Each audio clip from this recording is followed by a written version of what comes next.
Leisha told me she loved me. Previously. Did you say that? No, I didn't. Time apart from their spouses. We don't know what forever looks like, so I can't just up and leave. Exposed fears for the future. For me, it shouldn't be this hard. But it was the return of familiar faces She's back! that brought new betrayals. He's a lying toad. Julia, this is me. Show the receipts then. Now it looks like you're lying. Do you know what's happened? Go on. Have you slept with Joe? Yeah. And now you're after Stephen as well? I'm giving both an apology. Your behaviour, disgusting. It's done. There's no defending you. Tonight, the couples come together one last time. Wow. But it's Lee's actions If I kissed Lisa, you would have lost your head. That's double standard. that sends her marriage into meltdown. If this were to happen with you, it would be very different. But you, it's not. Why would you kiss her back? That's what I'm not getting. He's arguing at me like a lawyer. Conversation's done. Mention's thinking it. And as the experiment nears its climax, I'll boil it. Yeah, I'm not going to be enough to you. shocking confessions threaten to tear it all apart. Do you think your feelings will change when we leave the experiment? I'm worried we might lose that passion and everything that we do have. No reassurance whatsoever. Devastating, yes. While hard truths Do you think I've been respectful in this marriage? No. throw Leah's behaviour into the spotlight. Liam, in Lee's defence, you're a flirty person. Come on, Lee. She goes, oh, I'll sleep with her, I'll shag her, oh, I'll turn her. If I said I would shag Lee, you wouldn't be happy. Do I feel disrespected in those moments? Yes, I do. I'm done arguing. I'm done trying to defend myself. It's ridiculous. Morning. Morning, babe, you okay? Yeah, good. It's morning at the apartment. I feel like I've got a bit of FOMO. What from last night? Yeah, the girls' day sounds juicy. I don't think you want to be there, to be honest. And some of the couples are reflecting on the events of yesterday. How was your boys' day out? Boys' day out was good. I had a lovely day, to be honest. Okay. I guess there is more to tell. So, basically, what happened is, Julia Ruth slides into Joe's DMs. She's like, oh, I'm going to Lanzarote for 10 days. And she's like, oh, maybe I should come. So out she flies for 48 hours, only 48 hours, Joe in Lanzarote, and then completely airs her out. Just ignores her. So then she asks Stephen on a date because she's like, wow, husband number 3's a charm. So We asked to see his phone and he denied it. I'm actually shooketh that Stephen would lie. He's not known for his lies. I know.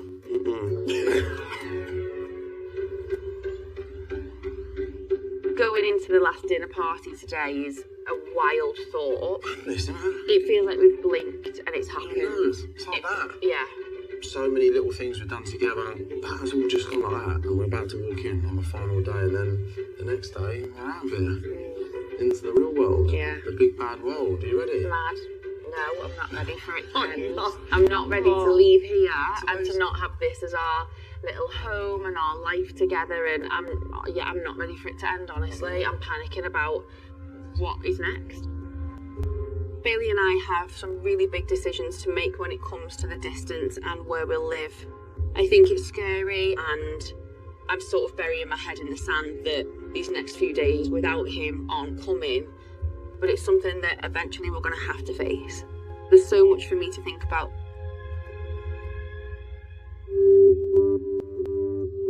I feel a bit deflated this morning. Last night, I got told by Alicia, oh, by the way, I kissed your wife.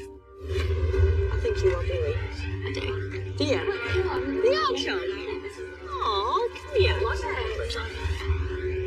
Do you want to kiss me? Is that what you're trying to do? I was trying to. Right. Do you want to go again? See? Yeah. That's why I'm actually really pissed off with Anne. Lee's had a thing with Alicia and I saying that she's flirted with me, I've flirted with her. The piss take is, she made such a hoo-ha about this with me. Fuck me, I wasn't kissing her on the lips though. We met a new couple today. Where? When Leisha joined the experiment, She's brunette, blue eyes. Yeah, oh, of course you noticed. They're hot. Lee took issue with Leah's comments about her. You've got another one of them type opposite us this week. Guess she's brunette that goes to gym. Leah, you'll be coupled with Lisa. During partner swap week, No flirting. Really? Just be respectful. Lee made her boundaries clear. How do you know that you haven't gone out and flirted and you don't remember the majority of the day or the night? I've been branded a flirt throughout this whole process. Do you feel like you can trust Leah now? I think I'd be lying if I said 100%. The fact is, if I had kissed her, she would have gone mad. It's double standards. Usually, I just like to try and squash it and sort it out, but there's a lot of things I need to think about. It's a lot to process.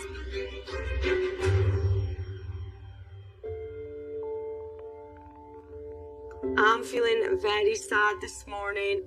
Me and Reese are obviously very aware that we're not the strongest couple. Morning. My feelings are stronger than his, which obviously scares me because I want us to be on the same page when we leave here. Did you have fun yesterday? Yeah, yesterday was such a good day. Was it? Yeah. Nice. How was yours? It was good. Obviously I missed you. I always miss you. So what was the chat you were having? I was having a conversation about our big car going into the theme park on our final date. You weren't acting horrible towards me. What are you talking about? You're in a fucking mood. If there's gonna be an atmosphere all day, I'm just gonna go. I hate it. I fucking hate it. You're the one who caused it. You've been it. I'm just worried that when we leave here, like, is that it for us? I don't know if I'm the one for Literally. If she's saying she needs more than what I'm giving her, am I enough? Listen, like, there's things that do make me think, do I want that for the rest of my life? Just because you know it, don't really know what to do. I told them that's one thing I can't really stand. Drama. No, you say sometimes I'm causing drama. I'm really not. I don't like drama. I'm just struggling to articulate my feelings at the time. I maybe don't express it in a way that's good because then it makes you shut down. But what I really want to say is, you're hurting my feelings and I want you to be like, I hear you. Let's try and get a resolution on how to solve that. Yeah. Do you know? This is where I think we do go wrong. See where I maybe do something to hurt your feelings. Instead of you coming over and having a conversation with me about it, you act in a different way. I flipped on that. No worries, I ain't dealing with that. It's safe to say throughout this experiment, mine and Alicia's relationship, I think most of it does boil down to communication. We have had a few ups and downs. I do worry about the future with me and Alicia. We've got tons in common, but the things that I don't really like about Alicia is the unnecessary arguments. And they haven't really come to a stop. So going into the final dinner party today, I am a bit concerned. If the arguments was to continue, I probably couldn't see myself together with Alicia. I'm feeling really vulnerable at the minute. I know exactly where my heart lies, but I am really scared of rejection. It is weird saying to another person that you love them and not getting it back, but I just hope he reassures me that he does see potentially falling in love with me. It's just not right now.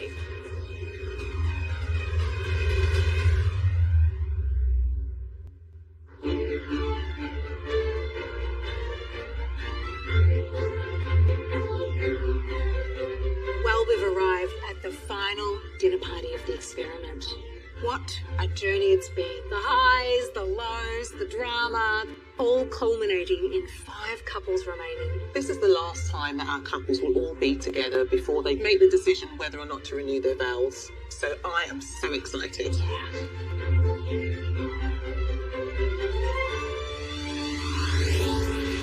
Us being first for last. Hey, hello, little man. To these and Kia.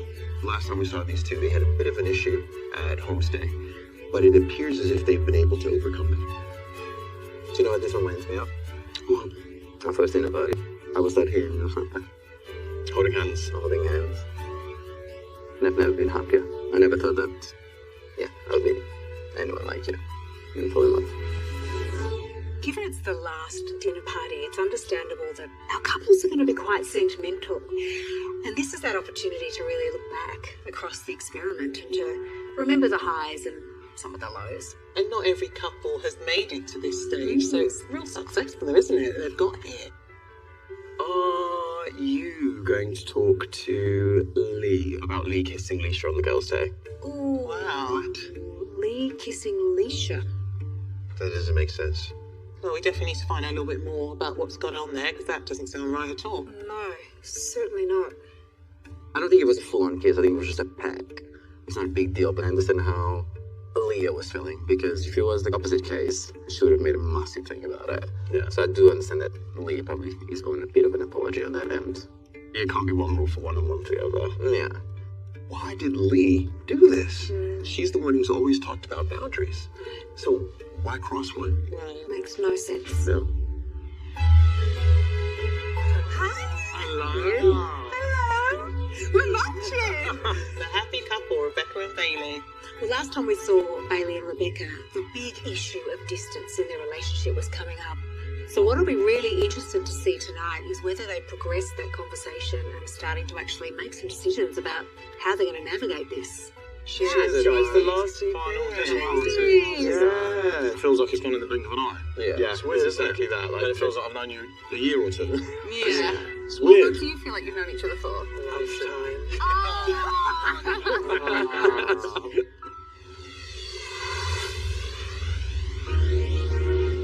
You too. Here are the ladies in question.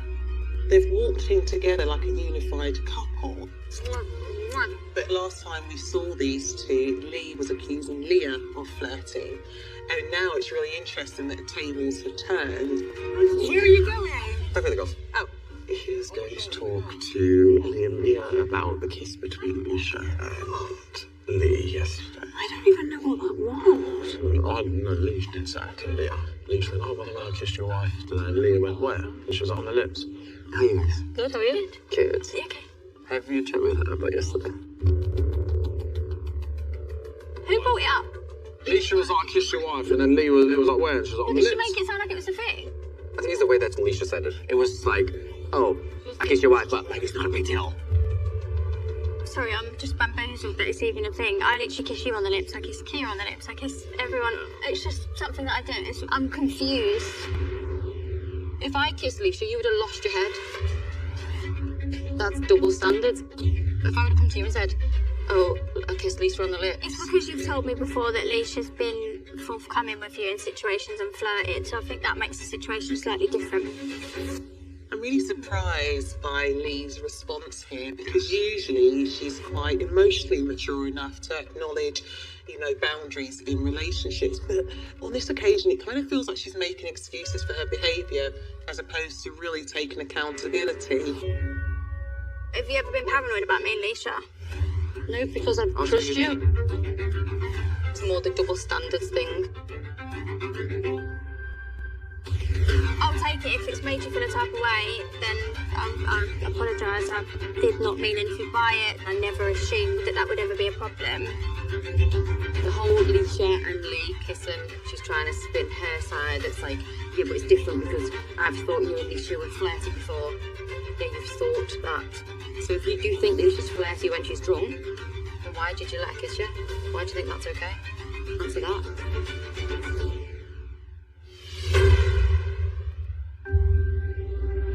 She's only trying to spin it now. If I done that, she would lose her fucking head. Yeah. She's not bothered because I've kissed somebody on the lips. She's bothered because it's Leisha trying to say it's double standards, and I don't understand how that's the same. It is a double standard. Throughout the experiment, Lee has set the moral high ground. And she's been speaking to Leah very much from the, well, I wouldn't do that. And now here she is, having stepped into similar behaviour. She's crossed a boundary, but she was angry when Leah crossed the same boundary. Leah, do you mind coming here? Come on. Why does it have to be made into a big thing? Like, It's not a big I thing. wouldn't ask for that. Honestly. I know, but you made it a big thing by going for a little walk. If I'd done that, you would have lost your head. Yes. Because you think I fancied her. Because you have told me that Leisha has flirted with you behind closed doors. Okay, Leah. but even if you knew So that, if though, we're going to do this, we'll do this and we'll get it all out on the table. she's really not hearing Leah's perspective here, is she? No. There is a situation between you and Leisha that holds a lot more weight. So if you've got this situation in your head, yeah, if that's the case and Leisha is flirty when she's wrong, why would you kiss her? I don't know why you're doing this, like I've made that up out of thin air. But if you know that, why would you kiss her back then? If you know that and you're a lesbian? That's what I'm not getting. What I'm trying to explain in this conversation is that if this were to happen with you, it would be very different. But if with you it's not. I feel like me and Leah could go around in circles having this argument. It's not going to get anywhere. I was trying to make you understand how the situation's different. If you don't understand that and you don't see that, that's fine. Completion's done. The double standards doesn't sit right with me because the situation between Leah and Leisha is very different.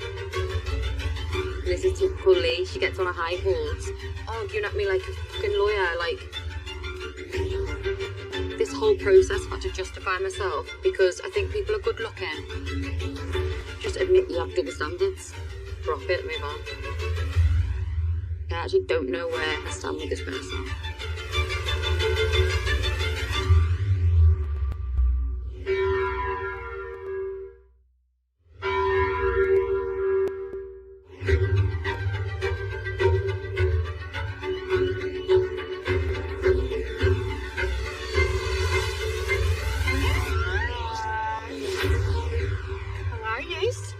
Don't kiss me, Leisha. Too soon. What Lee has done there is really dismissed Leah's feelings. What caused any drama? Oh, it's attention-seeking rich. Leah, calm down. It's a bit annoying though, let's be honest. We were just having like No, it's like Lee has created a disrespect cake. Yes. Right? And then she put disrespect icing on the cake. Yeah. Sparkles. Shit. No! It's just a little tiny bit of shit. Oh my God's sake. Can we just squish this? Say it, bro. Yeah, you are. Carl, you lot came in at the right time. It's been a bit awkward. Go on, what, about that had fallen out over it? Yeah, about the kiss thing, yeah. Today, just now? Yeah, I think so, yeah. One thing we know about Reese is he hates the drama. Yeah. So hearing whispers of this kiss and the drama that surrounds it is going to be pretty uncomfortable for him. Yes. You okay? Yeah, I'm just going to go make sure Reese don't think I'm trying to fuck his wife. Oh. Are you annoyed? I don't know, it's a little bit over the line, a little bit, do you know what I'm saying? Fair enough, Because, yeah. like, you are into girls at the end of the day, right? And, Yeah. like Not even though... Leisha. No. Let me because- add. Yeah. Very far from my Like- type. If there's a boundary there between you as a couple that's been overstepped, I hear that. Was it a good look on the lips? No, it was a peck. If I went to say bye to Beck and pecked her on the lips, would you I care? would be less annoyed than if Than Leah did, Leah. because Leah has flirted with Beck a little bit sometimes, and I've been a bit like, there's a line, and I've said it to Beck, do you know what I mean? Be best friends, but the whole, like, sex jokes and the whole I'll turn her and stuff is the line. Well, now it's becoming apparent that Bailey has taken issue with Leah's behaviour at times and has perhaps felt a little bit threatened, particularly in the knowledge, I guess, that Leah has quite openly said that Beck would be her type as well. How do you feel about it all?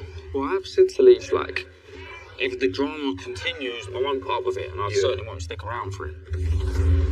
Well, of course, when we last saw Leisha and Reese, we had that uncomfortable conversation with her saying that she's at 100% and him only being at 80.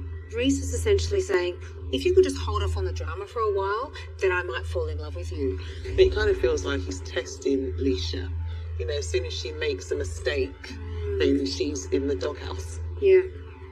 My last relationship, like, I think that broke down because of drama. Oh, really? You don't need it, do you? Yeah. It's just my pet hate. Yeah. I hate. Like, you mean, like, what's the point of it? You Yeah. just get stressed out for, like, nothing. Yeah. I do see a future with Leisha. I don't know, I feel like we just need to get on the same page a little bit. It is frustrating because I have communicated that I don't like drama many times. Now Lee and Leisha shared a kiss, I'm still getting it. Alright? Yeah, I'm good. I just wanted to just catch Babe's opinion, really, you know, because, like, Yeah. it's not really on, is it? At the end of the day, she is into girls, right? She's on the powder. she's my pal as well. I'm Yeah. not kissing her, you know, and she's not into boys, so I could say that Yeah. to you, like. This whole kiss scenario, to be honest, is all been blown out of proportion. It was just like a friendly kiss, and it doesn't mean anything. In my eyes, I'm not into girls. They're my friends. Like, I'm just quite over friendly and tactical, but I would never do that with a man. Like, I feel like I sometimes can't ever do anything right. I feel like I was a little bit anxious that obviously, like, everything I do then is gonna like push you away. Do you know what I mean? And I'm just a wee bit sad by that because I feel like I'm just being myself. It's sad, isn't it, to hear Leisha saying, I feel like I can't be myself in this relationship. You know, that's her essentially saying, this does not feel like a safe space for me to open up and be real. She's not trusting the relationship at this point. I think the good sign, though, is that Leisha is able to voice it with Reese, and it shows that there is like an emotionally safe space for her to feel comfortable to do so.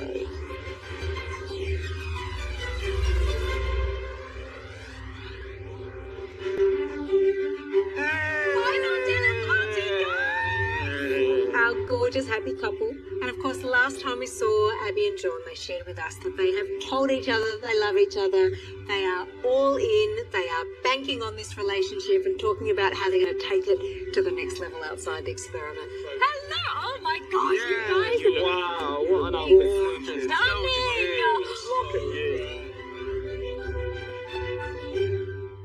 How are you two getting on? You enjoyed the last couple of weeks? Yeah, we've had a brilliant time, haven't we? Had the best Brilliant. couple of weeks. Yeah. He's already got a key to my apartment, and I have a key to his as well, so you can just let yourself in with that. If you give your partner a key to your apartment, that really shows signs of trust. Absolutely, it's trust. Do you feel comfortable to give Leisha a key? They're yours. I don't know if we're at that stage yet for me to give her a key. Right. What do you think it would take you to get kind of there? Just like a good run for a bit, yeah. Well, we ain't really had that like good like solid run. I feel like we kind of go like that and then it back. Do you know what I mean? Like good, solid run. So how you feeling about it now? Good, like that. Yeah. With that. For now, don't speak too soon. Don't jinx me. Can you see a future with Leisha though? Let's say if the drama's Yeah, not as... 1,000,000%. Like I was saying to the boys yesterday, I was like, I have got close to like feeling it, saying it, but then like, whoa. Yeah. This is positive that Reese could see love between him and Leisha. But then at the same time, the fact that he feels like she keeps pushing him away is just unsettling because we are at the end of the experiment. Ultimately, what he's saying is, Leisha, you're bringing the drama to the relationship, and that's too much for me. But he isn't taking accountability for his part in this. This is not the time to be unsure of your partner. She knew that as well. I haven't actually told her that. I think you should tell her Yeah. if you communicate kind of like where you're at. I think that would just reassure her. Yeah, I will. It probably does take just a little bit more trust in her and maybe just like a little bit more communication, a little reassurance from you. And I feel like you will get to where you need to get to. She absolutely adores you, Reese. No, that's very sweet to hear. How you feeling about everything, like? Yeah. Yeah. I mean, I'm in love, and I've told him that, and he never said it back. I want you to get out of that headspace. Like, I feel like if you let him, like, he will 100% get there. So you don't think like every time I do something, it seems like pushes away and it's No, like I- an excuse to like. no, but I pull do- away no, but I more do and think- more. no, I don't I think feel it's like an I have excuse. said this to you before and you didn't take my advice. What was that? I know sometimes some of the things that you do would put me off. Okay. And I feel like he's a bit similar to me. Like, you're a fucking nightmare sometimes. Because you are. Yeah. I think what's happening with you is that when you are with somebody like Reese, who is probably bordering on like secure to avoiding, that makes you madly anxious. Yeah. So you're trying to push and push and push and trying to get all these answers and he's just completely retracting. But you both need to find some security in your relationship. I think I just want him to desire me the way I desire him. Yeah. I mean, it's a big chicken and egg, isn't it, with Leisha and Reese? I wonder if he was to give her more reassurance, would he see less drama? And if he saw less drama, would he be inclined to give more reassurance?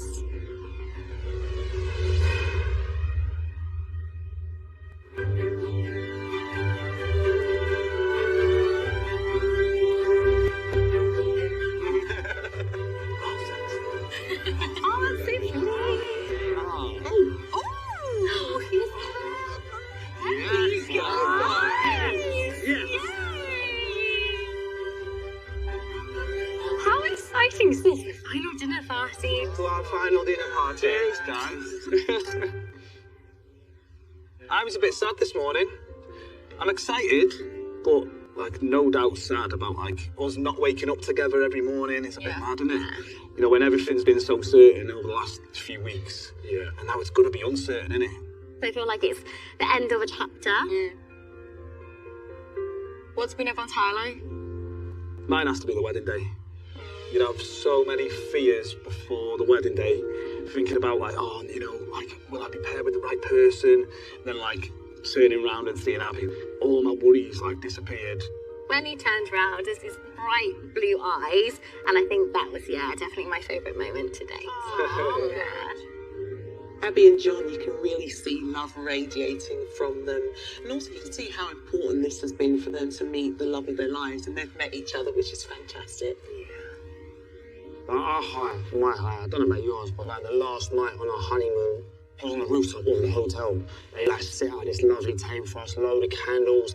It was actually like amazing. That's been my highlight. What about yours, Leish? Yeah, if we were to the honeymoon, I think like our wedding was like so overwhelming, wasn't it? It was like so much, and then I think on the honeymoon we just kind of connected and realised that like we'd got on so well, we just had like fun. And then I think the low points. I think it was like the final date. We were going to the theme park, and like it just didn't go to plan. I just thought as soon as we were going to have 2 little kids like running around causing mischief, like. But it wasn't like we walked in there and like it just wasn't a good day. Do you feel the same? Yeah, it's crap, isn't it? I think we both just wanted it to be like such a good day, and yeah, it's just never nice when you do argue like that, and like was maybe trying to be quite vulnerable and quite like open from the start, but I think I soon realised that you weren't really on the same page as me at that point. I don't know why that bothers you, because not everyone does go at the same pace. Yeah. Like it shouldn't affect you. Can I chime in? Go on. That, exactly what just happened there, is the issue. What happened there? So she's telling you that she feels a type of way about something. I'm trying to reassure her. Hang on a minute, let me finish. She's told you how she feels about something, and instead of saying, I understand that you feel that way, I'm sorry that it makes you feel like that, you know, we will get to the same place eventually, and giving reassurance, you've said, I don't understand why you feel like that, you shouldn't feel like that, I don't get why you feel like that, that ain't reassurance, that is minimising her feelings, yeah. Okay. This is really great advice from Lee. It's a shame that she isn't able to take her own advice, though, with relation to this situation about the kiss. But at the same time, I think Lee does have a point. You know, it's very clear here that Reese is shutting down Leisha. He's not allowing her to talk about how that felt for her, and he's being quite dismissive. I'm just trying to reassure Leisha, like, you don't need to be worried, like, it's okay, yeah. And I get it. I think it's the way you deliver it. Okay. What do I say to that? Because you would just say, like, you're all right to feel that way. Don't panic. I'll get there. Like, there's loads of... Yeah, but that's like a girl's way of, like, delivering a message. Well, you take that one, Paul. Yeah, right? I was going to say, no, that's the mature way of delivering a message. Yes, Exactly. I think it's more just having a little bit more understanding on like me as like a person and being like, you know, I can be a little bit emotional and I just want a little bit of kindness back. Like just a little bit like... You can't say I'm not kind. The way you're wording it now is a bit not like kindness like that. Kindness towards my emotions. Understanding that you may not understand how I'm feeling, but just being like... Maybe a bit softer. A bit softer towards me type of thing, because, How would you feel if someone says, like, you can't feel like that? I didn't say you can't feel like that. No, but like, how it comes across. This is an example. This is an example. Like, Leish, do you feel reassured when he says it? No. What the fuck is going on here? I do feel like I could give Leisha the reassurance she needs. I'm giving her so much more than what I would normally give anyway, but clearly she's not happy with that.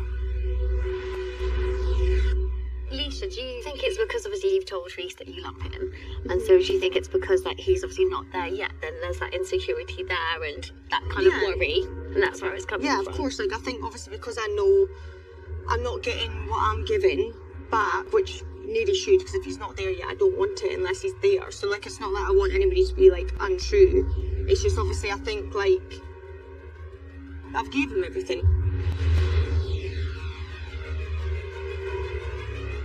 What do you want from him? Like, what Do would you know you what want him I to want? say? Like, say we're in a room. I want to know that I am the only person that's on the top of your priority list. And the majority of the time, I feel pretty much at the bottom. But yeah, I think that's untrue. Okay, he's done it again. She's talking about this is how I feel, and he says, no, that's untrue. And I'm pretty sure that going into vow renewals, she's going to be feeling pretty uncertain. Honestly, you must want him to, like, smother you.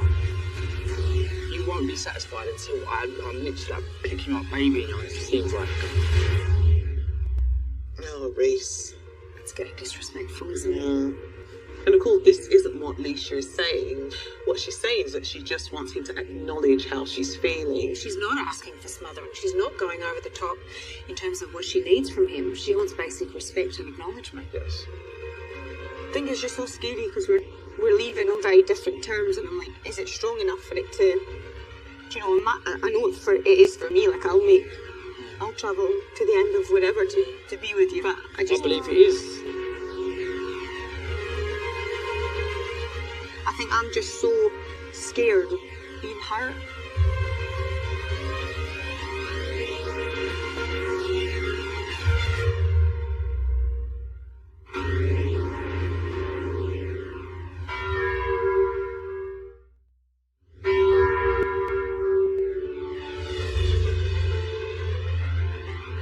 Love you. Oh, honestly, Maxine, John. This is the final honesty box, and it gives our couples an opportunity to get those last feelings out on the table. Good evening! It's important you go into your final vow renewals with the clearest possible understanding of the state of your marriage. So, we urge you all to be unflinchingly honest in your responses. Love, Paul, Mel, and Charlie. John, what sort of woman did you hope would be waiting for you at the end of the aisle, and how do I compare? Firstly, I wanted somebody who wasn't too scared to smile. I asked for somebody with curves and...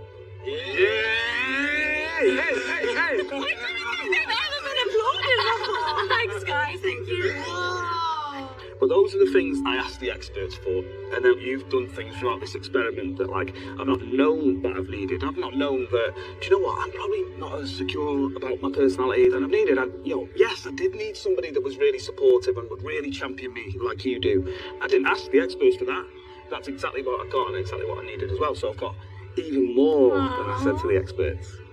That's really cute. Abby, what do you see in our future? So obviously I came into this experiment to find someone for life, and I have found that. Like, I genuinely mean that. Like, you are my soulmate, and I see that, like, in you, all the qualities I've ever wanted in a man, like, you have. And I feel just so privileged to I just feel so privileged that to have you in my life. You are what I've been waiting for, and I think the reason why I have had failed relationships and they've been so unsuccessful is because it's led me to this point to meet you. I've never been so certain about my future before because it's with you. Whatever the future brings, like, we'll do it together, we'll find where we want to live, we'll have a family and have, like, an incredible future together, and that's all I've ever wanted, and I'm just so thankful for you, and I absolutely adore you. I love you. So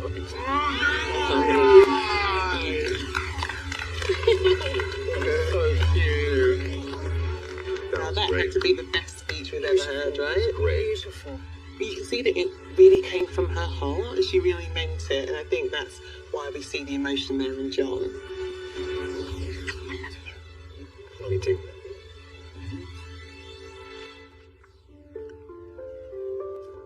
How are you feeling about us taking our marriage into the real world? There is parts of me that are worried that I'm not going to be enough for you.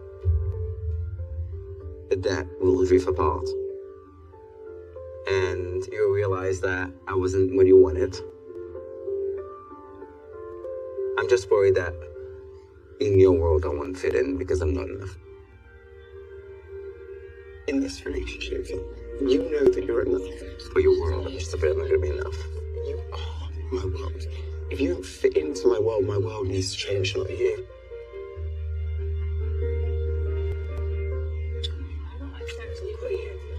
I wonder how long this fear has been on David's mind, feeling not enough and concerns about the future. But I'm hoping that Kia's words were able to reassure him and put his mind at rest. Bailey, please ask Rebecca, how do you truly feel about potentially leaving your life and family in Liverpool to become a wife in Brighton with me? How do I truly feel? Torn, confused, worried. I don't want to leave my family, friends and my life in Liverpool. And I think the main worry for me is that at my age now, I want to have children in the future. And if I left them, I wouldn't experience that life as a mother and all of that with them. How do you feel about potentially moving to Liverpool if you're flipping that round? If it wasn't for Bluebell, it wouldn't be a question. Honestly, I would straight away, probably straight after this, move up with Beck. But also, I totally understand the situation, and I also wouldn't want to tear away from my family. I want to be with her, and I want to be near her, so it's just so hard.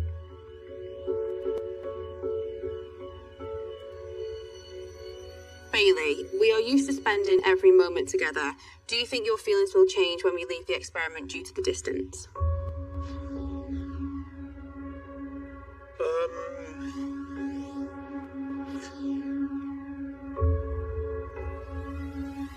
I don't know. It's hard to answer.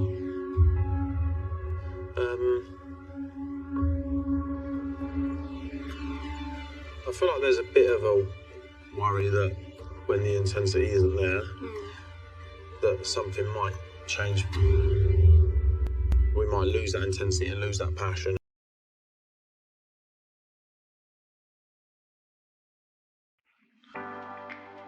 सबको पैसा कमाना है, लेकिन हर कोई चाहता है extra income बिना रोज रोज मेहनत किए। यही है पैसिव इनकम।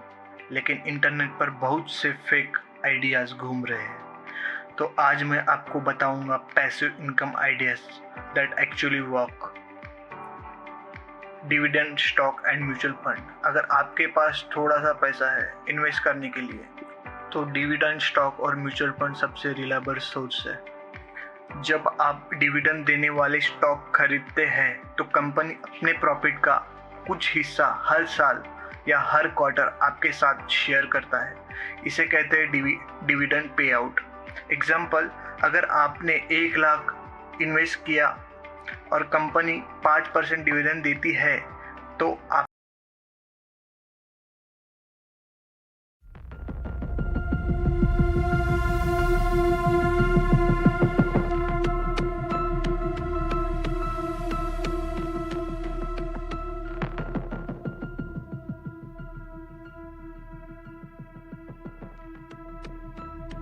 क्या आप जानते हैं दुनिया में कुछ ऐसे देश है जो आपको वहाँ रहने के लिए पैसे देंगे?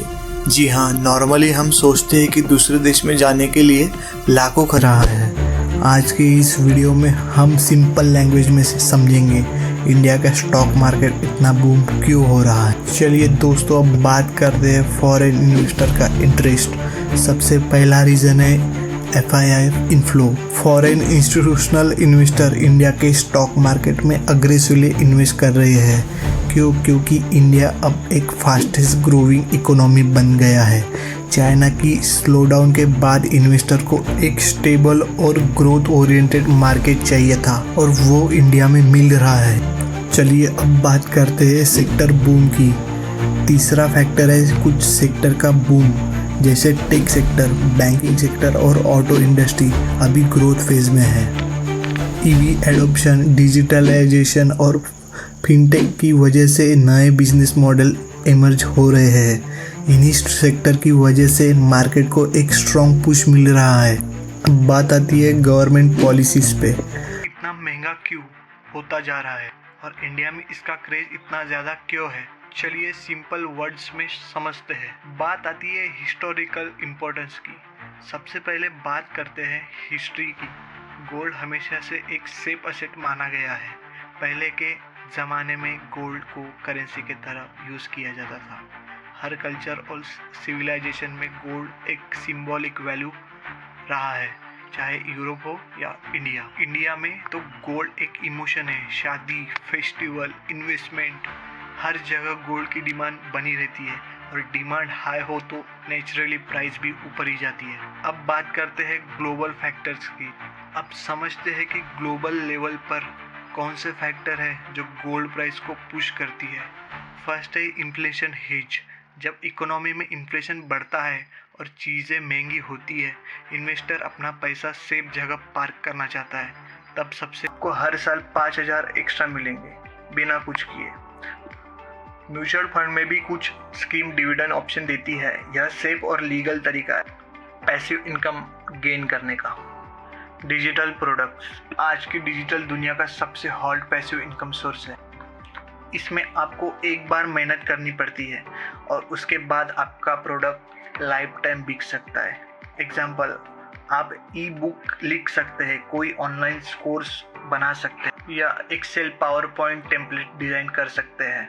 प्लेटफॉर्म जैसे अमेजॉन, फ्लिपकार्ट, यूडेमी आपको ग्लोबल ऑडियंस तक पहुंचाने का मौका देती है। Work once earn forever. P2P landing.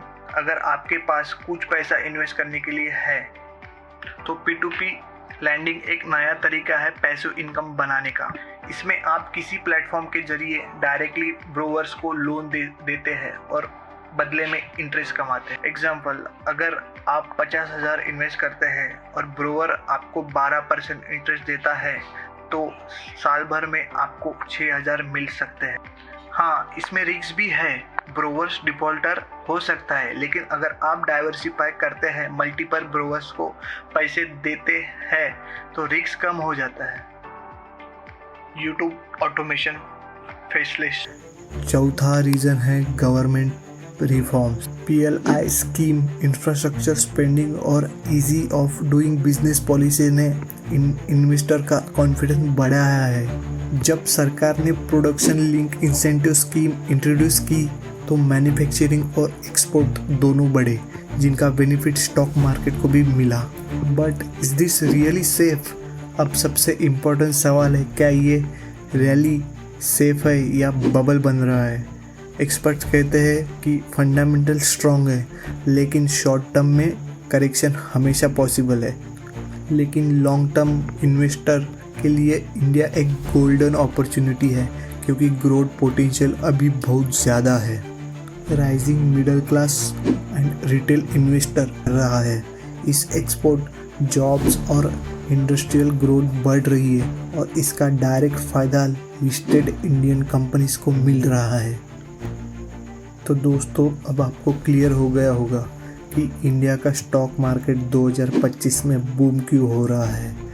आपको क्या लगता है, ये रैली सस्टेनेबल है या एक बबल बन रहा है? अपना ओपिनियन कमेंट में ज़रूर बताइए और अगर वीडियो पसंद आए तो लाइक, शेयर और सब्सक्राइब करना ना भूलें, ताकि आपको ऐसे ही फाइनेंस और इकोनॉमी एक्सप्लेनर मिलते रहे।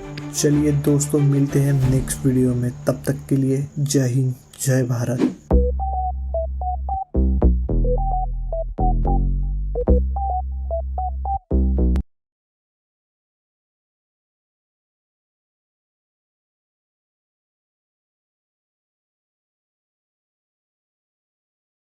पहला ऑप्शन होता है गोल्ड।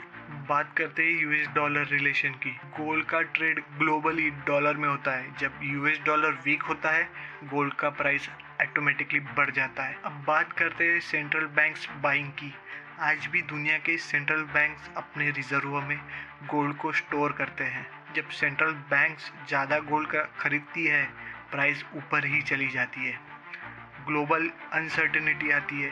वॉर, रिसेशन या फाइनेंशियल क्राइसिस के टाइम लोग स्टॉक मार्केट से निकाल के गोल्ड में इन्वेस्ट करते हैं। इसलिए क्राइसिस के दौरान गोल्ड हमेशा महंगा हो जाता है।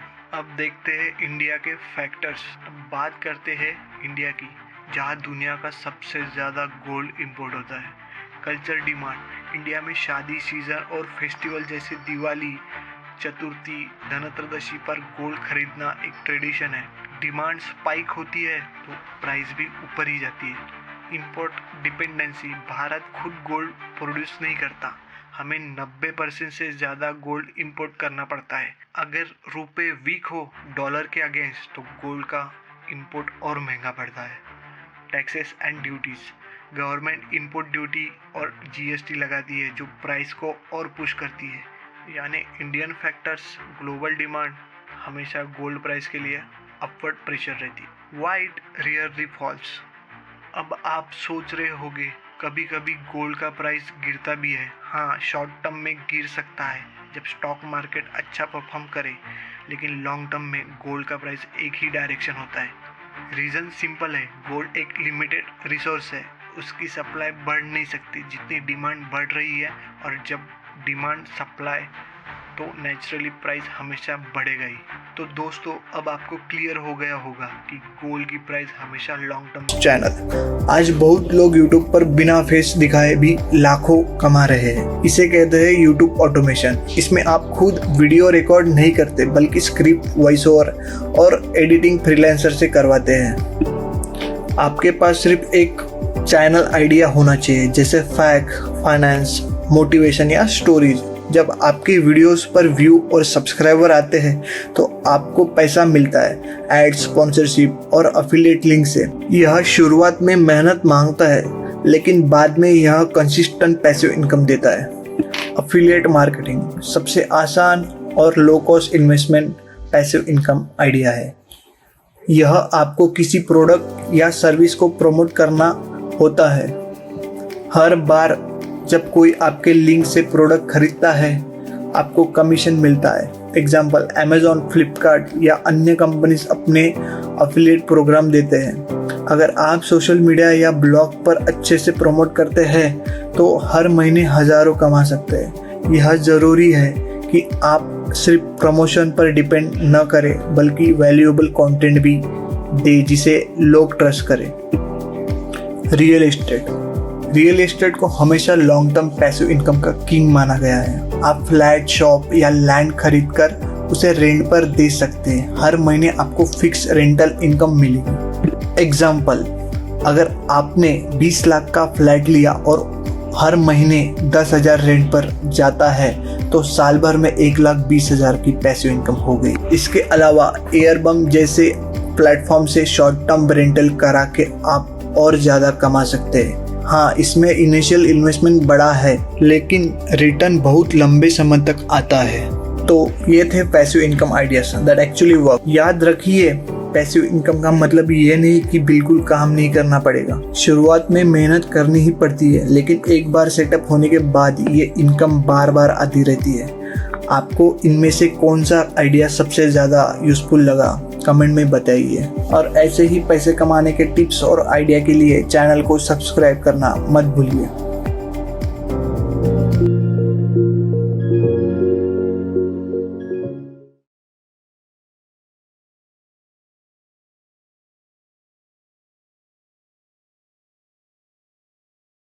खर्चा होता है, लेकिन आज मैं आपको बताने वाला हूँ country that pay you to live there. Italy, Sambuca town.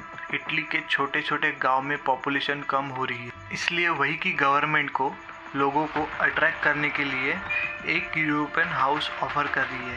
Condition ये है कि आपको उस घर को रेनोवेट करना होगा।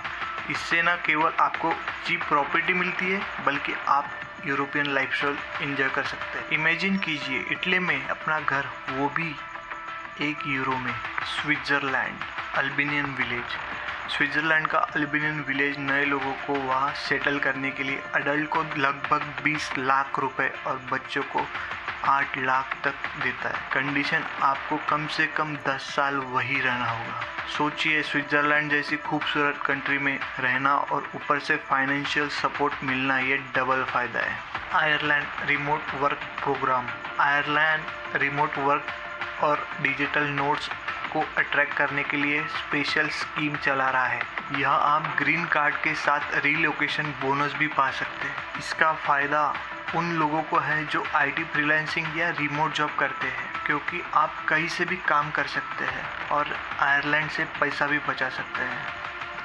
कनाडा रूरल प्रोग्राम कनाडा के कई रूरल एरिया पॉपुलेशन बढ़ाने के लिए इमिग्रेंट को फाइनेंशियल सपोर्ट देते हैं। इसमें जॉब अपॉर्चुनिटी के साथ सेटलमेंट अलाउंसेस भी मिलता है। कनाडा वैसे पासपोर्ट दुनिया भर में इतना स्ट्रांग हो कि आप वीज़ा फ्री ट्रैवल कर सके।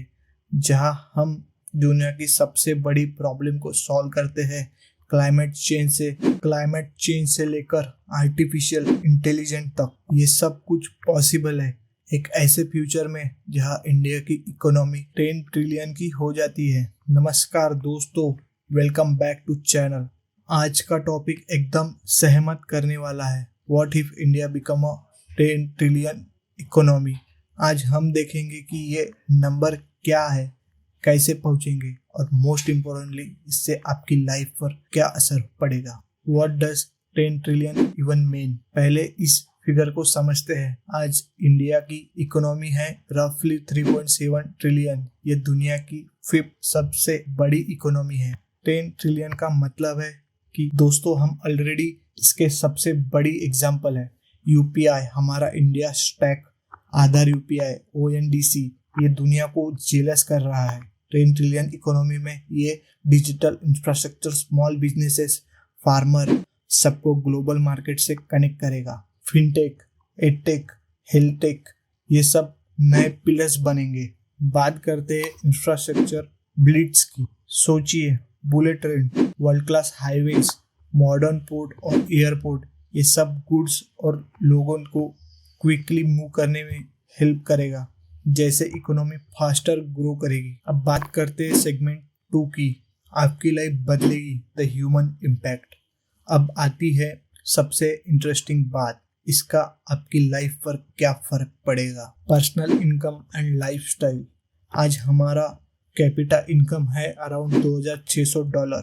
10 ट्रिलियन इकोनॉमी तक ये बढ़कर हो सकता है $6,500 से $7,500 के आसपास। मतलब आपकी परचेसिंग पावर ऑलमोस्ट 3 गुनी हो जाएगी। अच्छे घर, बेटर कार्स, फॉरेन वेकेशन, ये सब मिडिल क्लास के लिए कॉमन हो जाएगा। अब बात करते हैं जॉब्स ऑफ द फ्यूचर। नौकरियां बदलेगी, सिर्फ इंजीनियर या डॉक्टर ही नहीं, फ्यूचर में डिमांड होगी AI स्पेशलिस्ट। इकोनॉमी को ऑलमोस्ट 3 गुना कर देना। इससे हम जर्मनी, जापान को पीछे छोड़कर दुनिया की 3rd लार्जेस्ट बन जाएंगे, सिर्फ USA और चाइना के बाद। लेकिन ये सिर्फ एक नंबर नहीं है, ये एक सिंबल। कंपनीज अब इंडिया आ रही है, इससे चाइना नंबर 1 स्ट्रेटेजी कहता है। PLI स्कीम से फोन, कार, ड्रोन सब कुछ इंडिया में बनना शुरू हो गया है। 10 ट्रिलियन इकोनॉमी का मतलब इंडिया दुनिया की मैन्युफैक्चरिंग सुपर पावर बनेगा। Crore of new jobs create होंगे।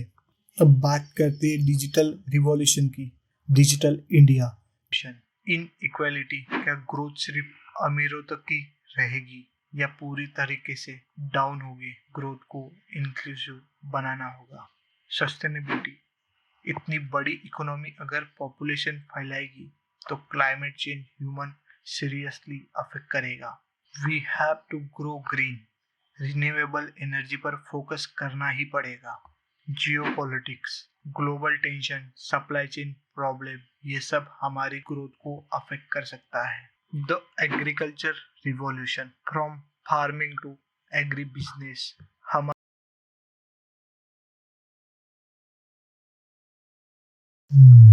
भाइयों और बहनों और हेलो मेरे फ्यूचर करोड़पतिस, आज की वीडियो में हम बात करने वाले हैं ऐसे 5 टॉप 5 ऐप्स की जो आपके सोने वाले पैसे को बड़ा बनाएंगे।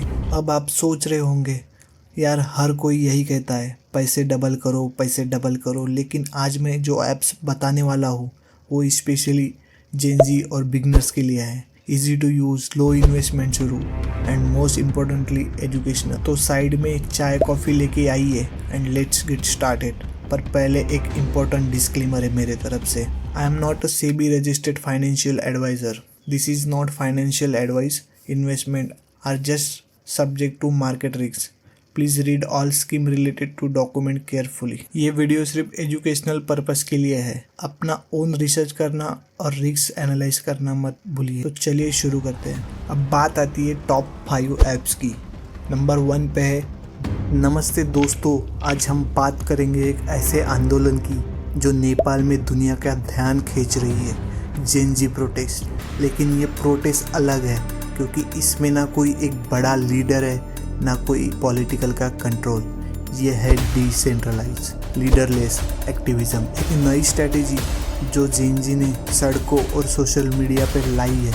आखिर ये मॉडल कैसे काम करता है और क्यों पुराने लीडर इनको रोक नहीं पाए, आइए डिटेल में समझते हैं। नेपाल में करप्शन, नेपोटिज्म और सोशल मीडिया बैन के खिलाफ यूथ सड़कों पर आ गया है। लेकिन इस बार आंदोलन का सेंटर स्टेज कोई एक नेता नहीं था। हर स्टूडेंट, हर यूथ खुद एक लीडर बन गया। पोस्टर बनाना, स्लोगन लिखना या ग्राउंड पर क्राउड मांगे करना, सब अपनी जिम्मेदारी खुद ले रहे थे। और सबसे पावरफुल टूल था उनके पास मोबाइल फ़ोन और इंटरनेट। यही बन गया उनकी सबसे बड़ी स्ट्रेंथ, एक डिसेंट्रलाइज लीडरलेस मूवमेंट। अब बात करते हैं what is leaderless activism. Traditional movement में एक या दो बड़े what if India become a 10 trillion economy. दोस्तों, एक सवाल जो हर इंडिया के माइंड में है, कब बनेगा इंडिया का 10 ट्रिलियन इकोनॉमी, और अगर बन गया तो हमारे लाइफ में क्या चेंजेस होंगे। आज के इस वीडियो में हम सरल भाषा में समझेंगे कि 10 ट्रिलियन इकोनॉमी का मतलब क्या है, कब तक हो सकता है और आम आदमी के लिए इसका क्या इम्पैक्ट होगा। So let's start this futuristic journey. चलिए जानते हैं। Zerodha kite app. अगर आप स्टॉक मार्केट में डायरेक्टली इन्वेस्ट करना चाहते हैं तो Zerodha is the OG king for a beginners. क्यों? यूजर इंटरफेस बहुत ही क्लीन और सिंपल है, कोई भी समझ सकता है। जीरोधा कॉइन फीचर से आप म्यूचुअल फंड भी 0 कमीशन में खरीद सकते हो। लिटरली जीरोधा। उनका एजुकेशनल प्लेटफॉर्म वर्सिटी एक हिडन जेम है, पूरी मार्केट की नॉलेज मॉड्यूल्स में पढ़ा देता है। फॉर बिगनर्स ये apps is completely package for them.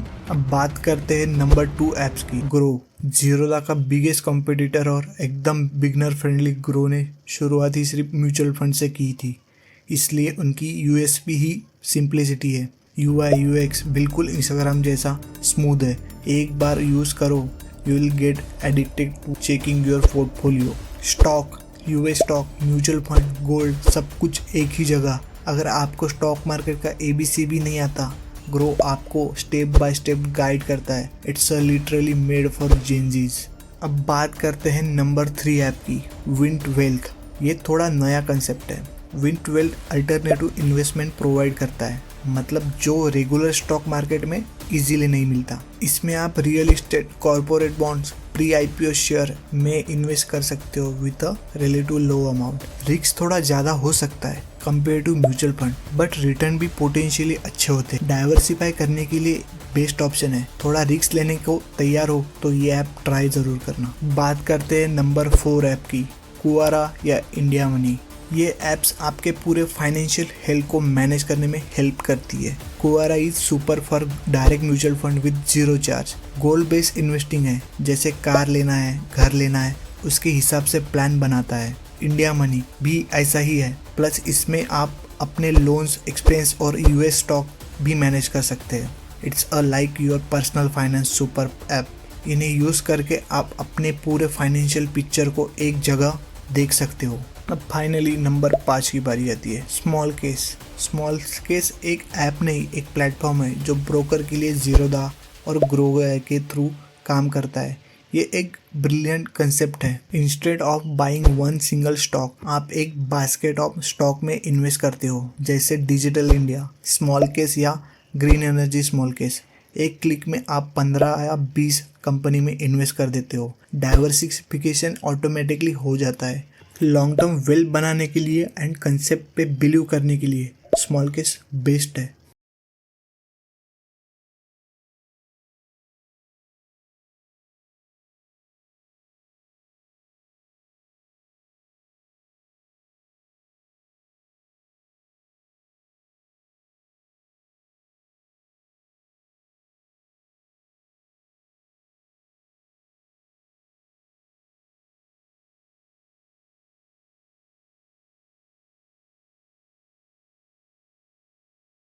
Leader होते थे, गांधी जी, मंडेला या कोई पॉलिटिकल पार्टी हेड, अगर उन्हें अरेस्ट कर दे तो आंदोलन कमज़ोर पड़ जाता था।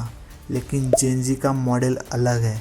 No signal leader, no signal point of failure. हर पोस्टर खुद को जिम्मेदार मानते हैं और कम्युनिकेशन के लिए उन्होंने हैशटैग, मीम्स, रील्स और शॉर्ट वीडियो का यूज़ किया। जब गवर्नमेंट ने सोशल मीडिया बैन कर दिया तब भी उन्होंने VPN और अल्टरनेटिव ऐप्स के थ्रू आवाज़ उठाई। मतलब उन्हें चुप करना लगभग इम्पॉसिबल था। अब बात आती है टैक्टिक्स एंड क्रिएटिविटी पे। जेन ज़ी की स्ट्रैटेजी सिर्फ स्लोगन तक लिमिटेड नहीं थी, उन्होंने प्रोटेस्ट को एक कल्चर मूवमेंट बना दिया। पॉलिटिशियंस को मीम्स में टारगेट करना, प्रोटेस्ट और आर्ट और पोस्टर के थ्रू करप्शन को एक्सपोज करना और slogan like no leader we all are leaders. इस तरह का क्रिएटिव स्टाइल उनको रिलेटेबल बनाता है और आंदोलन को वायरल कर देता है, स्ट्रीट पर भी और इंटरनेट पर भी। अब बात आती है स्ट्रेंथ ऑफ लीडरलेस एक्टिविज्म की। अब बात करते हैं इस मॉडल के स्ट्रेंथ की। Hard to surface. एक लीडर अरेस्ट करने से मूवमेंट ख़त्म नहीं होता। मास पार्टिसिपेशन, हर कोई अपना रोल प्ले करता है। फास्ट मोबिलाइजेशन, एक वायरल पोस्ट या हैशटैग हज़ारों लोग तुरंत आ जाते हैं। Relatable and youth drive. Gen Z natural digital native है और इसी पावर का यूज़ करते हैं। ग्लोबल रीच, सोशल मीडिया के जरिए नेपाल की यूथ की आवाज़ सिर्फ काठमांडू तक नहीं रही बल्कि पूरे वर्ल्ड तक गई। इंटरनेशनल मीडिया और ह्यूमन राइट्स ग्रुप भी रिएक्ट करने लगे। इनोवेशन इन प्रोटेस्ट स्टाइल, उन्होंने सिर्फ स्लोगन नहीं बल्कि स्ट्रीट आर्ट, फ्लैश मोड और डिजिटल पेशेंस का यूज़ किया। ये क्रिएटिविटी आंदोलन को बोरिंग होने से बचाती है और लोगों की इंटरेस्ट बनाए रखती है। बात करते इसकी चैलेंजेस एंड रिस्क की, लेकिन हर कॉइन के दो साइड होते हैं। इस मॉडल के चैलेंजेस भी है। कभी कभी क्लियर डायरेक्शन की कमी हो जाती है। लॉन्ग टर्म गोल डिफाइन करना मुश्किल होता है। नेगोशिएशन में प्रॉब्लम होती है। सरकार को समझ नहीं आता कैसे बात करे और वायलेंस या मिस इन्फॉर्मेशन का रिस्क भी होता है क्योंकि हर कोई अपने तरीके से एक्ट करता है। अब बात आती है इन चीज़ों में हम लोगों को क्या समझ में आया। नेपाल के जेन ज़ी ने दुनिया को दिखाया है कि एक नई तरह का एक्टिविज्म पॉसिबल है जहाँ हर यूथ खुद एक नेता है। उनकी आवाज़ इतनी बड़ी हो जाती है कि इग्नोर करना मुश्किल हो जाता है। ये सिर्फ नेपाल के लिए नहीं है बल्कि पूरे वर्ल्ड के लिए एक केस स्टडी है कि डिजिटल फर्स्ट जनरेशन अपने तरीके से चेंज ला सकती है। आपको क्या लगता है, क्या लीडरलेस एक्टिविज्म 10 ट्रिलियन इकोनॉमी का मतलब? सबसे पहले 10 ट्रिलियन इकोनॉमी का मतलब समझते हैं। अभी इंडिया की GDP अराउंड 4 ट्रिलियन के आसपास है। अगर हम 10 ट्रिलियन तक पहुंचते हैं इसका मतलब होगा कि इंडिया की इकोनॉमिक साइज ऑलमोस्ट 2.5x हो गई और इसका डायरेक्ट इम्पैक्ट होगा ज़्यादा जॉब्स, हायर इनकम और ग्लोबल लेवल पे इंडिया की बड़ी पोजीशन। कब तक पॉसिबल है? एक्सपर्ट के हिसाब से अगर इंडिया 6 से 7% तक GDP ग्रोथ मेंटेन करता है तो अगले 10 से 12 साल में 10 ट्रिलियन मार्क टच करना पॉसिबल है। मतलब समवेयर बिटवीन 2035 से लेके 2040 इंडिया 10 ट्रिलियन की इकोनॉमी बन सकता है और ये डिपेंड करेगा इंफ्रास्ट्रक्चर इन्वेस्टमेंट पर, मैन्युफैक्चरिंग ग्रोथ पर और टेक्नोलॉजी एडॉप्शन पर। अब बात करते हैं कॉमन पीपल के लिए क्या बदलेगा। अब आम आदमी के लिए इसका मतलब क्या होगा? चलिए एग्जांपल लेते हैं। जॉब्स, IT, AI, मैन्युफैक्चरिंग और ग्रीन एनर्जी में नए जॉब्स क्रिएट होंगे। मिडिल क्लास की इनकम डबल या ट्रिपल हो सकती है। Better health care, education, travel option रहेगा। छोटे टाउन्स भी स्मार्ट सिटीज़ बन जाएंगे। अब तक बात की कॉमन पीपल के लिए क्या बदलेगा, बट अभी तो चैलेंज भी आएगा। लेकिन सिर्फ रोज़ी पिक्चर देखना सही नहीं होगा, चैलेंज भी होगा ही। इनइक्वालिटी, रिच और पुअर के बीच गैप और बढ़ सकती है। एजुकेशन और स्किल, अगर यूथ प्रॉपरली स्किल्ड नहीं हुआ तो जॉब्स का फ़ायदा लिमिटेड होगा। इन्वायरमेंट, पॉपुलेशन और क्लाइमेट चेंज के इशू बढ़ सकते। ग्लोबल जियोपॉलिटिक्स, ट्रेड वॉर्स और ऑयल प्राइसेस इंडिया को इम्पैक्ट करेगा। अब बात करते हैं ग्लोबल पोजीशनिंग की। अब सोचिए 10 ट्रिलियन इकोनॉमी बनने के बाद इंडिया की ग्लोबल पोजीशन क्या हो सकती है। अभी इंडिया वर्ल्ड की 5th लार्जेस्ट इकोनॉमी है। 10 ट्रिलियन पे इंडिया यूएस और चाइना के बाद टॉप 3 में आएगा। मतलब इंडिया के पास ज़्यादा बार्गेनिंग पावर होगी। ग्लोबल ट्रेड, डिफेंस और टेक्नोलॉजी डील्स में काम आएगा। अब बात करते हैं इंडिया का फ्यूचर विजन क्या हो सकता है। सोचो एक इंडिया जहां हर घर में internet, EV cars common, AI doctors health care दे रहे हो और मेड इन इंडिया प्रोडक्ट्स दुनिया भर में सेल कर रहे हो। ये सिर्फ एक ड्रीम नहीं बल्कि एक पॉसिबल रियलिटी है। अगर सही पॉलिसीज़ और एजुकेशन होता है तो ये सब पॉसिबल है।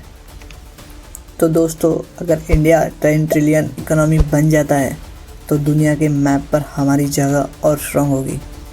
हमें बस इंश्योर करना है कि ये ग्रोथ इंक्लूसिव होगी, सब लोग इस प्रोसेस का हिस्सा बनेंगे।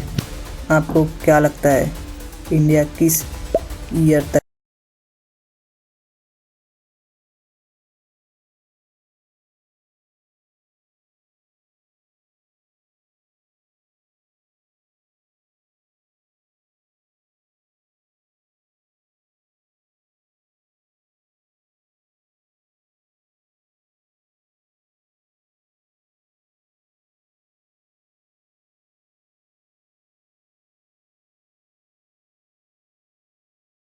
बात करते हैं लिक्विडिटी की। How easily can you get your money out. अब बात आती है स्टॉक मार्केट की। हाई लिक्विडिटी, शेयर को सेकंड में बेच सकते हैं, पैसा 2-3 दिन में अकाउंट में। Real estate, very low liquidity, property बेचना टाइम कंज्यूमिंग है। Paper work, registry, finding buyer can take movement. मुझे जो लगता है अपने स्टॉक में इन्वेस्ट करना चाहिए क्योंकि फास्ट फेड वर्ल्ड में लिक्विडिटी किंग है। बात आती है कैपिटल रिक्वायर्ड की, कितना पैसा चाहिए। स्टॉक के लिए बहुत कम, SIP शुरू कर सकते हैं 500 रुपए मंथ से। डायरेक्ट स्टॉक में भी 5000 से शुरुआत हो सकती है। रियल इस्टेट, बहुत ज्यादा, डाउन पेमेंट भी लैक्स में होता है। बाकी के लिए लोन लेना पड़ता है जिसमें EMI और इंटरेस्ट होता है। मेरा माने तो 2026 में स्टॉक इजी रहेंगे और एक्सेसिबिलिटी के मामले में स्टॉक आगे है। अब बात आती है पोटेंशियल रिटर्न की, कितना मुनाफा मिलेगा। स्टॉक हिस्टोरिकल लॉन्ग टर्म में अच्छा रिटर्न देता है, एवरेज 12 से 15% तक, लेकिन शॉर्ट टर्म में बहुत वॉलेटाइल होता है। मल्टी बैगर स्टॉक से लाइफ चेंजिंग रिटर्न मुमकिन है। Real estate, returns generally stable और प्रिडिक्टेबल होता है लेकिन लोकेशन पर निर्भर करता है। हिस्टोरिकल एवरेज 8 से 12% तक हो सकता है। लेवरेज लोन की वजह से आपके रिटर्न्स मल्टीप्लाई हो सकते हैं। Word it depends, stock have higher potential return but real estate offer more stable appreciation. 2026 में टेक स्टॉक और आईटीज हाई ग्रोथ दिखाता है। बात आती है रिस्क फैक्टर पे, कितना रिस्क हो सकता है। पहले बात करते हैं stock market risk, company specific risk, sector risk, poor performance या स्कैम में पैसा लॉस हो सकता है। Real estate, liquidity risk, location risk, tent risk, maintenance cost, legal dispute का रिस्क, प्रॉपर्टी मार्केट क्रैश भी हो सकता है। वर्ड है, दोनों में रिस्क है पर अलग प्रकार का। स्टॉक का रिस्क शॉर्ट टर्म वोलेटिलिटी में है, रियल इस्टेट का रिस्क लॉन्ग टर्म लिक्विडिटी और अनएक्सपेक्टेड कॉस्ट में है। अब बात आती है पैसिव इनकम, रेगुलर इनकम का सोर्स। स्टॉक डिविडेंड से इनकम होती है लेकिन हर कंपनी डिविडेंड नहीं देती। डिविडेंड यील्ड यूजुअली 1 से लेकर 3% के आसपास होता है। रियल इस्टेट, रेंटल इनकम अच्छा सोर्स है पैसिव इनकम का। यील्ड यूजुअली 2 से लेकर 5% रेंज में होती है। प्रॉपर्टी के लोकेशन पर निर्भर करता है। बात करते हैं कौन सा बेटर हो सकता है।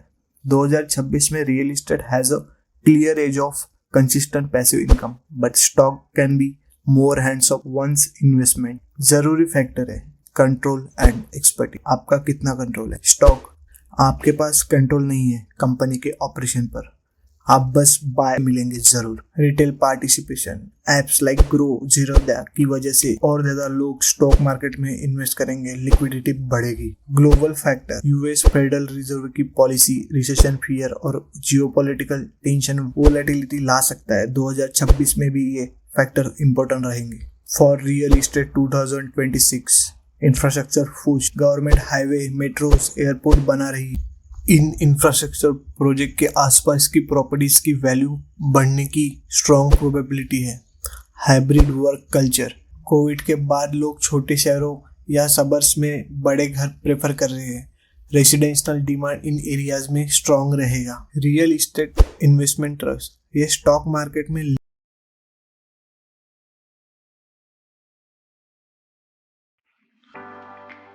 सबको पैसा कमाना है, लेकिन हर कोई चाहता है एक्स्ट्रा इनकम बिना रोज रोज मेहनत किए। यही है पैसिव इनकम। लेकिन इंटरनेट पर बहुत से फेक आइडियाज घूम रहे हैं, तो आज मैं आपको बताऊंगा passive income ideas that actually work. Dividend stock and mutual fund. अगर आपके पास थोड़ा सा पैसा है इन्वेस्ट करने के लिए, तो डिविडेंड स्टॉक और म्यूचुअल फंड सबसे रिलायबल सोर्स है। जब आप डिविडेंड देने वाले स्टॉक खरीदते हैं, तो कंपनी अपने प्रॉफिट का कुछ हिस्सा हर साल या हर क्वार्टर आपके साथ शेयर करता है। इसे कहते हैं डिविडेंड पे आउट। एग्जाम्पल, अगर आपने 1 लाख इन्वेस्ट किया और कंपनी 5% डिविडेंड देती है, तो आप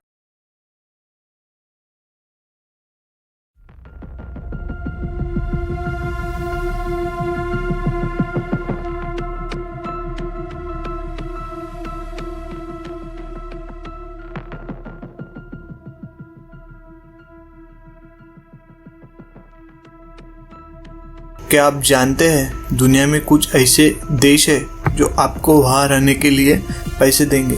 जी हाँ, नॉर्मली हम सोचते हैं कि दूसरे देश में जाने के लिए लाखों खर्च रहा है। आज की इस वीडियो में हम सिंपल लैंग्वेज में समझेंगे इंडिया का स्टॉक मार्केट इतना बूम क्यों हो रहा है। चलिए दोस्तों, अब बात करते हैं फॉरेन इन्वेस्टर का इंटरेस्ट। सबसे पहला रीज़न है FII inflow. Foreign institutional investor India के स्टॉक मार्केट में अग्रेसिवली इन्वेस्ट कर रहे हैं। क्योंकि इंडिया अब एक फास्टेस्ट ग्रोइंग इकोनॉमी बन गया है। चाइना की स्लोडाउन के बाद इन्वेस्टर को एक स्टेबल और ग्रोथ ओरिएंटेड मार्केट चाहिए था, और वो इंडिया में मिल रहा है। चलिए अब बात करते हैं सेक्टर बूम की। तीसरा फैक्टर है कुछ सेक्टर का बूम, जैसे टेक सेक्टर, बैंकिंग सेक्टर और ऑटो इंडस्ट्री अभी ग्रोथ फेज में है। EV एडॉप्शन, डिजिटलाइजेशन और फिनटेक की वजह से नए बिजनेस मॉडल इमर्ज हो रहे हैं। इन्हीं सेक्टर की वजह से मार्केट को एक स्ट्रॉन्ग पुश मिल रहा है। अब बात आती है गवर्नमेंट पॉलिसीज पे। इतना महंगा क्यों होता जा रहा है और इंडिया में इसका क्रेज इतना ज़्यादा क्यों है? चलिए सिंपल वर्ड्स में समझते हैं। बात आती है हिस्टोरिकल इम्पोर्टेंस की। सबसे पहले बात करते हैं हिस्ट्री की। गोल्ड हमेशा से एक सेफ असेट माना गया है। पहले के ज़माने में गोल्ड को करेंसी की तरह यूज़ किया जाता था। हर कल्चर और सिविलाइजेशन में गोल्ड एक सिंबॉलिक वैल्यू रहा है, चाहे यूरोप हो या इंडिया। इंडिया में तो गोल्ड एक इमोशन है। शादी, फेस्टिवल, इन्वेस्टमेंट, हर जगह गोल्ड की डिमांड बनी रहती है, और डिमांड हाई हो तो नेचुरली प्राइस भी ऊपर ही जाती है। अब बात करते हैं ग्लोबल फैक्टर्स की। अब समझते हैं कि ग्लोबल लेवल पर कौन से फैक्टर है जो गोल्ड प्राइस को पुश करती है। फर्स्ट है इन्फ्लेशन हेज।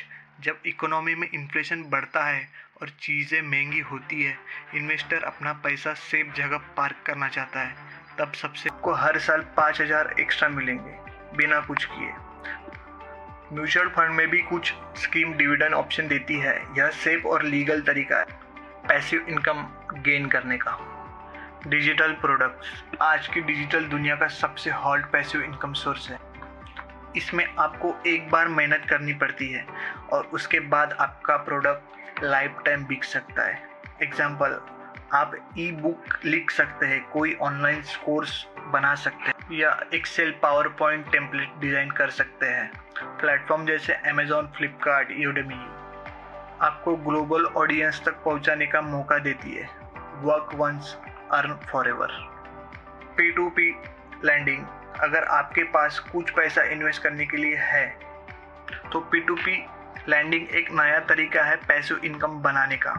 इसमें आप किसी प्लेटफॉर्म के जरिए डायरेक्टली ब्रोवर्स को लोन देते हैं और बदले में इंटरेस्ट कमाते हैं। एग्जाम्पल, अगर आप 50,000 इन्वेस्ट करते हैं और ब्रोवर आपको 12% इंटरेस्ट देता है तो साल भर में आपको 6,000 मिल सकते हैं।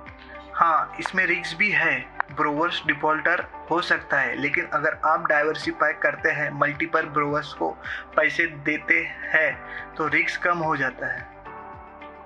YouTube automation faceless. चौथा रीज़न है government reforms. PLI scheme, infrastructure spending और easy of doing business policy ने इन्वेस्टर का कॉन्फिडेंस बढ़ाया है। जब सरकार ने production link incentive scheme introduce की तो मैन्युफैक्चरिंग और एक्सपोर्ट दोनों बढ़े, जिनका बेनिफिट स्टॉक मार्केट को भी मिला। But is this really safe?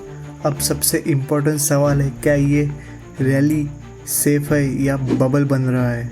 Experts कहते हैं कि फंडामेंटल स्ट्रॉन्ग है, लेकिन शॉर्ट टर्म में करेक्शन हमेशा पॉसिबल है।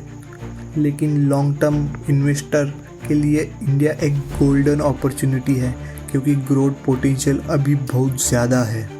Rising middle class and retail investor रहा है। इस एक्सपोर्ट, जॉब्स और इंडस्ट्रियल ग्रोथ बढ़ रही है और इसका डायरेक्ट फ़ायदा लिस्टेड इंडियन कंपनीज को मिल रहा है। तो दोस्तों, अब आपको क्लियर हो गया होगा कि इंडिया का स्टॉक मार्केट 2025 में बूम क्यों हो रहा है। आपको क्या लगता है, ये रैली सस्टेनेबल है या एक बबल बन रहा है? अपना ओपिनियन कमेंट में ज़रूर बताइए, और अगर वीडियो पसंद आए तो लाइक, शेयर और सब्सक्राइब करना ना भूलें, ताकि आपको ऐसे ही फाइनेंस और इकोनॉमी एक्सप्लेनर मिलते रहे। चलिए दोस्तों, मिलते हैं नेक्स्ट वीडियो में। तब तक के लिए जय हिंद, जय भारत।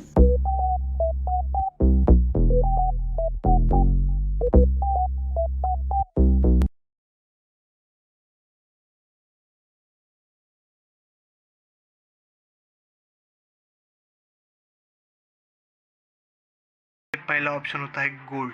बात करते हैं यूएस डॉलर रिलेशन की। गोल्ड का ट्रेड ग्लोबली डॉलर में होता है। जब यूएस डॉलर वीक होता है, गोल्ड का प्राइस ऑटोमेटिकली बढ़ जाता है। अब बात करते हैं सेंट्रल बैंक्स बाइंग की।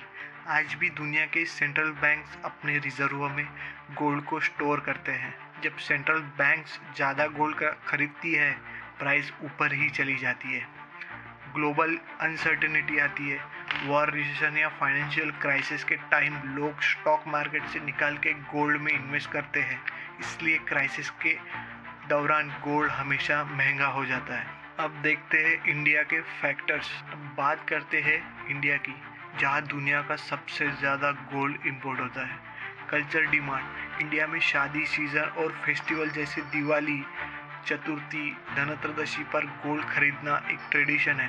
डिमांड स्पाइक होती है तो प्राइस भी ऊपर ही जाती है। Import dependency. भारत खुद गोल्ड प्रोड्यूस नहीं करता, हमें 90% से ज़्यादा गोल्ड इंपोर्ट करना पड़ता है। अगर रुपए वीक हो डॉलर के अगेंस्ट, तो गोल्ड का इंपोर्ट और महंगा पड़ता है।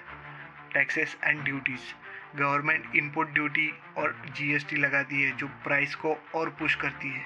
यानी इंडियन फैक्टर्स, ग्लोबल डिमांड, हमेशा गोल्ड प्राइस के लिए अपवर्ड प्रेशर रहती। White rarely falls. अब आप सोच रहे होंगे, कभी कभी गोल्ड का प्राइस गिरता भी है। हाँ, शॉर्ट टर्म में गिर सकता है जब स्टॉक मार्केट अच्छा परफॉर्म करे, लेकिन लॉन्ग टर्म में गोल्ड का प्राइस एक ही डायरेक्शन होता है। रीज़न सिंपल है, गोल्ड एक लिमिटेड रिसोर्स है, उसकी सप्लाई बढ़ नहीं सकती जितनी डिमांड बढ़ रही है, और जब डिमांड सप्लाई तो नेचुरली प्राइस हमेशा बढ़ेगा ही। तो दोस्तों, अब आपको क्लियर हो गया होगा कि गोल्ड की प्राइस हमेशा लॉन्ग टर्म। चैनल आज बहुत लोग YouTube पर बिना फेस दिखाए भी लाखों कमा रहे हैं। इसे कहते हैं YouTube ऑटोमेशन। इसमें आप खुद वीडियो रिकॉर्ड नहीं करते, बल्कि स्क्रिप्ट, वॉइस ओवर और एडिटिंग फ्रीलांसर से करवाते हैं। आपके पास सिर्फ एक चैनल आइडिया होना चाहिए, जैसे फैक्ट, फाइनेंस, मोटिवेशन या स्टोरीज।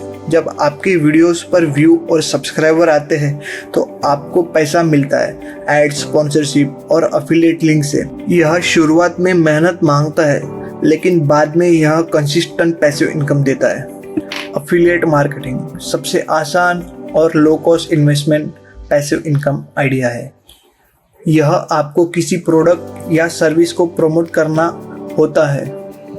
हर बार जब कोई आपके लिंक से प्रोडक्ट खरीदता है आपको कमीशन मिलता है। एग्जाम्पल अमेजॉन, फ्लिपकार्ट या अन्य कंपनीज अपने अफिलिएट प्रोग्राम देते हैं। अगर आप सोशल मीडिया या ब्लॉग पर अच्छे से प्रमोट करते हैं तो हर महीने हजारों कमा सकते हैं। यह ज़रूरी है कि आप सिर्फ प्रमोशन पर डिपेंड न करें बल्कि वैल्यूएबल कंटेंट भी दे जिसे लोग ट्रस्ट करें। रियल एस्टेट को हमेशा लॉन्ग टर्म पैसिव इनकम का किंग माना गया है। आप फ्लैट, शॉप या लैंड खरीदकर उसे रेंट पर दे सकते हैं। हर महीने आपको फिक्स रेंटल इनकम मिलेगी। एग्जाम्पल, अगर आपने 20 लाख का फ्लैट लिया और हर महीने 10,000 रेंट पर जाता है तो साल भर में 1,20,000 की पैसिव इनकम हो गई। इसके अलावा एयरबम जैसे प्लेटफॉर्म से शॉर्ट टर्म रेंटल करा के आप और ज़्यादा कमा सकते हैं। हाँ, इसमें इनिशियल इन्वेस्टमेंट बड़ा है लेकिन रिटर्न बहुत लंबे समय तक आता है। तो ये थे passive income ideas that actually work. याद रखिए, पैसिव इनकम का मतलब ये नहीं कि बिल्कुल काम नहीं करना पड़ेगा। शुरुआत में मेहनत करनी ही पड़ती है लेकिन एक बार सेटअप होने के बाद ये इनकम बार बार आती रहती है।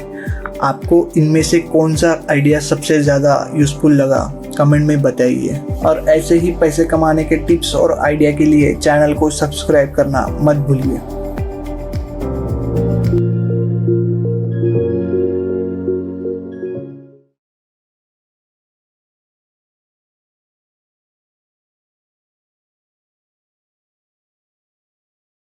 खर्चा होता है, लेकिन आज मैं आपको बताने वाला हूँ country that pay you to live there. Italy, Sambuca town. Italy के छोटे छोटे गांव में पॉपुलेशन कम हो रही है, इसलिए वही की गवर्नमेंट को लोगों को अट्रैक्ट करने के लिए एक यूरोपियन हाउस ऑफर कर रही है। कंडीशन ये है कि आपको उस घर को रेनोवेट करना होगा। इससे न केवल आपको चीप प्रॉपर्टी मिलती है बल्कि आप यूरोपियन लाइफस्टाइल एंजॉय कर सकते हैं। इमेजिन कीजिए इटली में अपना घर, वो भी €1 में। Switzerland, Albanian village. स्विट्जरलैंड का अल्बेनियन विलेज नए लोगों को वहाँ सेटल करने के लिए अडल्ट को लगभग 20 लाख रुपए और बच्चों को 8 लाख तक देता है। कंडीशन, आपको कम से कम 10 साल वही रहना होगा। सोचिए, स्विट्जरलैंड जैसी खूबसूरत कंट्री में रहना और ऊपर से फाइनेंशियल सपोर्ट मिलना, ये डबल फायदा है। Ireland remote work programme. Ireland remote work और डिजिटल नोड्स को अट्रैक्ट करने के लिए स्पेशल स्कीम चला रहा है।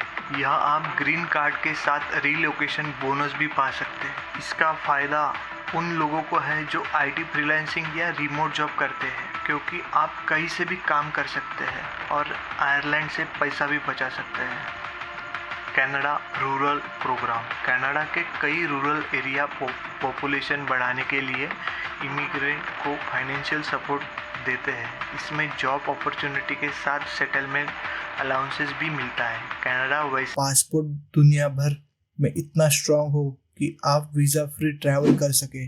जहां हम दुनिया की सबसे बड़ी प्रॉब्लम को सॉल्व करते हैं, क्लाइमेट चेंज से लेकर आर्टिफिशियल इंटेलिजेंस तक, ये सब कुछ पॉसिबल है एक ऐसे फ्यूचर में जहां इंडिया की इकोनॉमी 10 ट्रिलियन की हो जाती है। नमस्कार दोस्तों, welcome back to channel.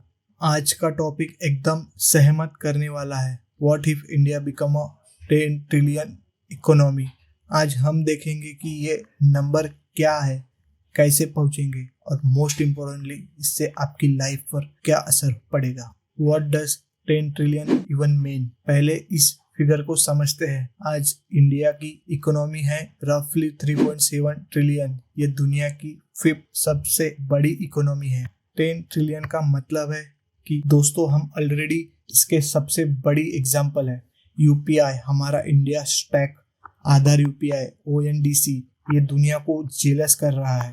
10 trillion economy में ये digital infrastructure, small businesses, farmer, सबको ग्लोबल मार्केट से कनेक्ट करेगा। फिनटेक, एडटेक, हेल्थटेक, ये सब नए पिलर्स बनेंगे। बात करते हैं इंफ्रास्ट्रक्चर ब्लिट्स की। सोचिए, bullet train, world class highways, modern port और एयरपोर्ट, ये सब गुड्स और लोगों को क्विकली मूव करने में हेल्प करेगा, जैसे इकोनॉमी फास्टर ग्रो करेगी। अब बात करते हैं सेगमेंट 2 की, आपकी लाइफ बदलेगी, द ह्यूमन इम्पैक्ट। अब आती है सबसे इंटरेस्टिंग बात, इसका आपकी लाइफ पर क्या फर्क पड़ेगा। Personal income and lifestyle. आज हमारा कैपिटा इनकम है अराउंड $2600। 10 ट्रिलियन इकोनॉमी तक ये बढ़कर हो सकता है $6500 से $7500 के आसपास। मतलब आपकी परचेसिंग पावर ऑलमोस्ट 3 गुनी हो जाएगी। अच्छे घर, बेटर कार्स, फॉरेन वेकेशन, ये सब मिडिल क्लास के लिए कॉमन हो जाएगा। अब बात करते हैं जॉब्स ऑफ द फ्यूचर। नौकरियां बदलेगी, सिर्फ इंजीनियर या डॉक्टर ही नहीं, फ्यूचर में डिमांड होगी AI स्पेशलिस्ट। इकोनॉमी को ऑलमोस्ट 3 गुना कर देना। इससे हम जर्मनी, जापान को पीछे छोड़कर दुनिया की 3rd लार्जेस्ट बन जाएंगे, सिर्फ USA और चाइना के बाद। लेकिन ये सिर्फ एक नंबर नहीं है, ये एक सिंबल। कंपनीज अब इंडिया आ रही है, इससे चाइना नंबर 1 स्ट्रेटेजी कहता है। PLI स्कीम से फोन, कार, ड्रोन सब कुछ इंडिया में बनना शुरू हो गया है। 10 ट्रिलियन इकोनॉमी का मतलब इंडिया दुनिया की मैन्युफैक्चरिंग सुपर पावर बनेगा, crore of new jobs create होंगे। अब बात करते हैं डिजिटल रिवॉल्यूशन की, डिजिटल इंडिया। इन इक्वालिटी, क्या ग्रोथ सिर्फ अमीरों तक की रहेगी या पूरी तरीके से डाउन होगी? ग्रोथ को इंक्लूसिव बनाना होगा। सस्टेनेबिलिटी, इतनी बड़ी इकोनॉमी अगर पॉपुलेशन फैलाएगी तो climate change human seriously affect करेगा। We have to grow green, renewable energy पर फोकस करना ही पड़ेगा। Geopolitics, global tension, supply chain problem, ये सब हमारी ग्रोथ को अफेक्ट कर सकता है। The agriculture revolution, from farming to agri business,